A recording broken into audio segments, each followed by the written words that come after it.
여러분 안녕하세요. 6학년 2학기 4단원 비례식과 비례배분 같이 공부하도록 하겠습니다. 먼저 비의 성질 같이 공부해 볼게요. 만약에 2대 3이 있으면 이 비를 6대 9로 바꾸어도 될까 안 될까요? 앞에 수 전항, 뒤에 수 후항. 2가 6으로 바뀌었어요. 어떻게 바뀌었나요? 3배. 그렇죠? 이때 후항도 바뀌었죠? 3이 9로 바뀌었어요. 후항도 3배. 똑같은 수를 전항, 후항에 각각 곱해줬군요. 이렇게 바꾸어도 괜찮습니다. 이것은 마치 분수에서 3분의 2는 9분의 6과 같다랑 같은 논리입니다. 분모도 3배, 분자도 3배. 그래서 9분의 6을 만들었었죠. 하나 더 해볼게요. 12대 16이 있을 때 12를 3으로 바꾸고 16을 4로 바꿨어요. 이게 가능할까요? 전항은 나누기 4, 후항도 나누기 4를 했군요. 이렇게 해도 됩니다.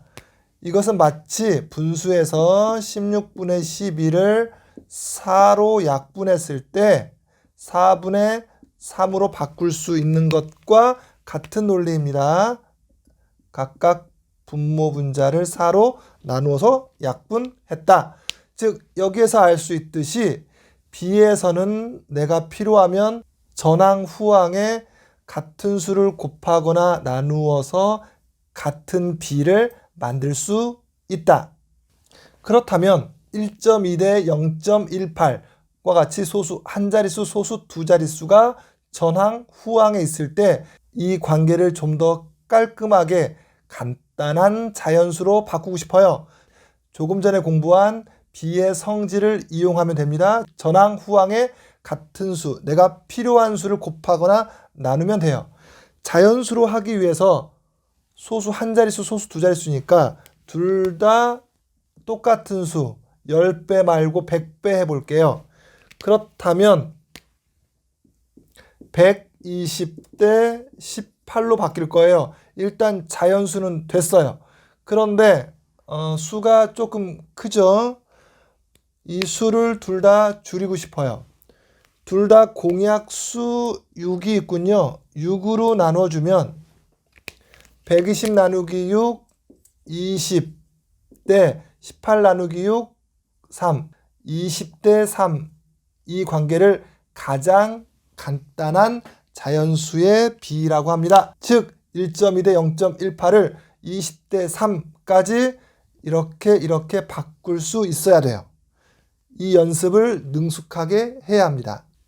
이번에는 분수도 해보겠습니다. 3분의 2대 5분의 4. 이것보다는 자연수가 더 감이 좋아요. 자연수로 바꾸겠습니다. 어떻게 바꾸냐? 분모를 1로 바꾸기 위해서는 분모들의 최소 공배수, 즉 3과 5니까 전항, 후항에 똑같이 15를 곱해주면 전항은 약분하니까 5, 2, 10 대 약분하니까 3, 4, 12. 그런데 공약수 2가 있군요. 그래서 2로 똑같이 나누어 주면 10대 12가 마치 기약분수 만드는 것처럼 5대 6, 즉 3분의 2대 5분의 4를 5대 6까지 바꿀 수 있어야 합니다. 그렇다면 분수와 소수가 섞여 있는 경우는 어떻게 할까요? 0.2대 4분의 1. 왜 두 번 썼냐고요? 둘 다 소수로 통일해서 할 수도 있고요. 분수로 통일해서 할 수도 있어요. 먼저 소수로 통일한다면 0.2대 4분의 1은 100분의 25,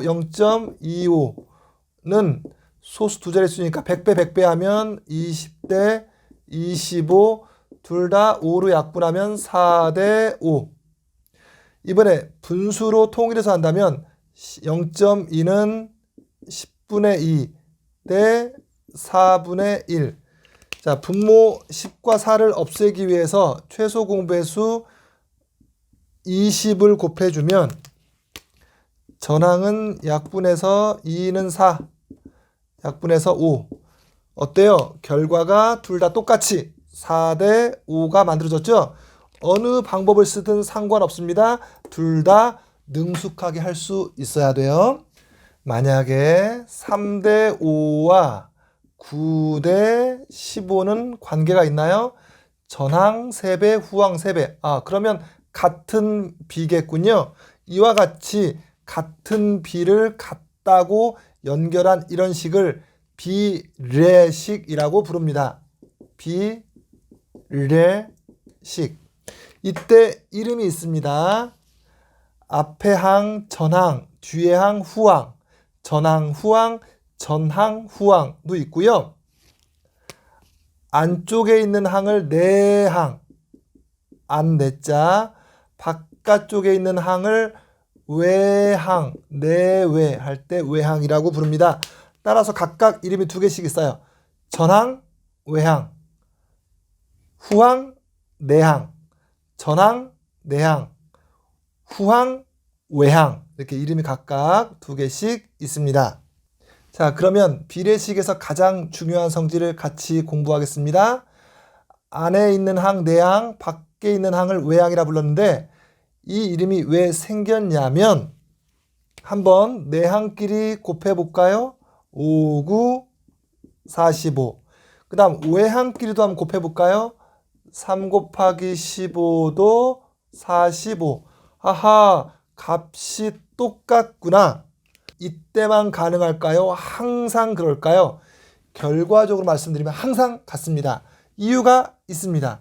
왜 항상 내항의 곱과 외항의 곱이 같으냐?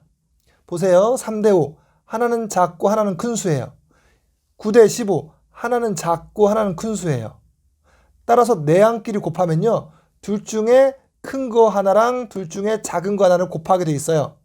외항끼리의 곱도 마찬가지예요. 둘 중에 작은 거 하나랑 둘 중에 큰 거 하나를 곱하게 돼 있어요. 즉 내항의 곱과 외항의 곱은 작은 거 하나, 큰 거 하나, 작은 거 하나, 큰 거 하나가 같이 골고루 섞여 있습니다. 그래서 언제나 곱이 같습니다. 여러분 중요하니까 한번 따라해 볼래요? 내항의 곱과 외항의 곱은 언제나 같다. 비례식 하면 이거 꼭 떠올라야 합니다. 이 비례식의 성질, 내항의 곱과 외항의 곱은 항상 같다. 이게 왜 중요하냐면 4개의 항 중에서 3개만 알아도 나머지 1개는 계산으로 공짜로 알 수 있다. 그래서 중요합니다. 앞으로 공부하겠지만 비례식도 방정식의 일종입니다. 그럼 예를 들겠습니다. 어느 직사각형이 있는데요. 가로가 10cm예요. 그런데 이 직사각형은 항상 가로 대 세로가 5대 3을 유지한다고 합니다. 그러면 이 직사각형에서 세로의 길이는 몇 센티미터입니까? 이런 경우에 수가 3개가 있지만 3개를 이용해서 나머지 1개를 공짜로 구할 수 있어요. 비례식을 이용하면 됩니다. 5대 3은 이때 앞뒤가 바뀌면 안 돼요. 조심해야 돼요. 앞이 가로, 뒤가 세로. 따라서 세모 대 10 이렇게 하면 안 됩니다. 가로, 세로, 가로, 세로. 따라서 10대 세모. 이와 같이 비례식 만들었을 때 수 4개 중에 3개가 있으니까 나머지 하나는 공짜로 구할 수 있다. 어떻게 구한다? 내항의 곱은 외항의 곱과 같다. 세모 곱하기 5는 3 곱하기 10과 같다. 세모는 30 나누기 5니까 6이다. 그런데 이와 같은 경우에는 사실은 수가 너무 쉬운 수가 나왔기 때문에 더 빨리 구할 수도 있습니다. 전항끼리 비교해 보았을 때 딱 보면 2배라는 게 느껴지죠? 그럼 당연히 후항끼리도 똑같이 따라서 2배 해야 되기 때문에 그냥 세모는 즉 세로의 길이는 3이 6cm. 그런데 쉬운 수가 나오지 않고 좀 더러운 수, 복잡한 수, 짜증나는 수가 나올 때는 그때는 원칙대로 아까 연습한 걸 사용하면 좋습니다. 예를 들어서 가로가 7과 2분의 1cm. 가로와 세로는 5대 3. 그때 세로의 길이를 구하라. 이거는 쉽게 직관적으로 암산해서 구할 수 없어요. 이때는 원칙대로 하는 게 좋아요. 해보겠습니다. 5대 3은 7과 2분의 1대 세모. 이렇게 일단은 쓰고요. 그 다음 세모 곱하기 5. 외양의 곱은 3 곱하기 2분의 15. 내양의 곱과 같다. 따라서 세모는 2분의 얼마죠? 45. 그 다음에 곱하기 5니까 거꾸로 나누기 해야겠죠? 나누기 5랑 똑같은 게 뭐예요? 나누기 5. 곱하기 5분의 1이죠? 따라서 세모 값은 약분해서 2분의 9. 즉 4와 2분의 1cm. 이렇게 수가 좀 복잡할 때는 원칙적으로 외양의 곱은 내양의 곱과 같다. 그래서 내양을 곱하고 5로 나누었을 때 답을 구할 수 있습니다. 학생들이 어려워하는 문제 하나 풀어볼게요. 가 곱하기 1과 2분의 1은 나 곱하기 2와 3분의 1과 같다. 이 식을 이용해서 가 대 나의 값을 구하라. 가 대 나는 몇 대 몇이냐? 이걸 알아내라. 이런 문제가 종종 나오는데 학생들이 이 문제를 생각보다 많이 어려워해요. 이 문제를 좀 쉽게 구하는 방법 소개해 드리겠습니다. 이거 하기 전에 예를 하나 드리겠습니다. 예를 들어서 A 대 B는 뭐 2 대 5라고 할게요. 이 식을 뭐라 부를까요? 당연히 비례 식이라고 하죠. 우리가 조금 전에 외양의 곱은 내양의 곱과 같다 공부했었죠. 따라서 A 곱하기 2는 B 곱하기 5랑 같다 이렇게 쓸 수가 있겠죠. 이 식은 뭐라고 말할까요? 그냥 곱셈식이라고 할까요? 자, 무슨 말이냐면 비례식이 주어지면 곱셈식으로 만드는 거 충분히 가능하죠? 그렇다면 우리 한번 거꾸로 해볼까요? 곱셈식을 이용해서 거꾸로 비례식을 만들어 보자는 거예요.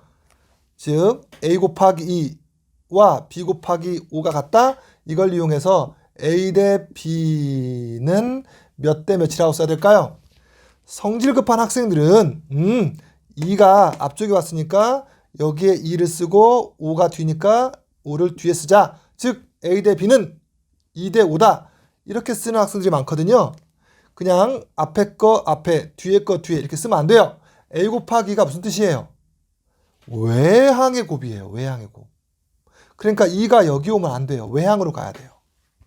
반드시 한번 확인하는 게 중요해요. 그래서 A 곱하기는 외항의 곱이니까 2가 거꾸로 뒤로 간다. 그 다음 B 곱하기 5는 내항의 곱. 따라서 5가 앞으로 와야 된다. 그래서 답은 A 대 B는 5 대 2가 된다. 무슨 말이냐면 비례식이 주어졌을 때 곱셈식은 좀 만드는데 거꾸로 곱셈식을 이용해서 다시 비례식을 만들어라. 이거는 잘 훈련이 안 되어 있거든요. 여러분 이런 훈련까지 해낸다면 이 문제 충분히 풀 수 있어요. 다시 해보겠습니다. 가 대 나는 일단 어떻게 써야 될까요? 나 곱하기 2와 3분의 1이 당연히 내항의 곱이니까 2와 3분의 1이 앞에 와야 돼요. 전항이 되고요. 가 곱하기 1과 2분의 1이 외항의 곱이니까 1과 2분의 1이 뒤로 가야 돼요. 후항이 되는 겁니다. 따라서 가 대 나는 2와 3분의 1 대 1과 2분의 1이 답입니다. 하지만 이거를 간단한 자연수로 바꿀 수 있어야 돼요. 3분의 7 대 2분의 3이기 때문에 분모 없애기 위해서 똑같이 전항 후항의 6배를 해주면 약분하니까 27에 14 약분하니까 3, 3은 9. 아하, 가 대 나의 원래 가장 간단한 자연수의 비는 14 대 9구나. 여기까지 할 수 있어야 합니다. 마지막으로 비례 배분까지 공부하고 마치겠습니다. 비례 배분은 무슨 뜻이냐? 그 비율만큼 배분, 나눠 먹는 것을 비례 배분이라 합니다. 예를 들어서 연필 총 280자루가 있었는데요. 누나와 동생이 280자루를 4대 3으로 나눠 가져라 라고 엄마가 주셨어요. 그러면 누나는 몇 자루를 가져가고 동생은 몇 자루를 가져가야 될까요? 어떻게 알 수 있을까요? 식 만드는 거 연습하겠습니다. 비례 배분은 아주 간단해요.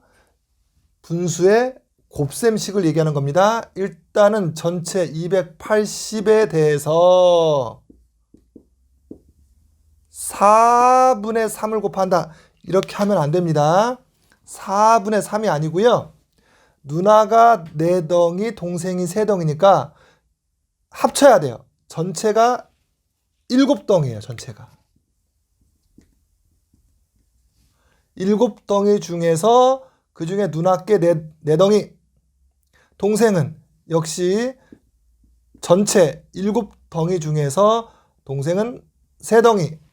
바로 이와 같은 식을 비례 배분이라 합니다. 아주 간단하죠? 따라서 누나는 280에 대해서 7분의 4를 가져가고 동생은 280에 대해서 7분의 3을 가져가라. 계산했을 때 약분하면 40이니까 결국 40이 한 덩이구나. 4, 4, 16. 누나 160자루, 동생 4, 3, 12. 120자루 가져가라. 이런 뜻이에요. 이와 같은 분수의 곱셈식이 비례 배분이다.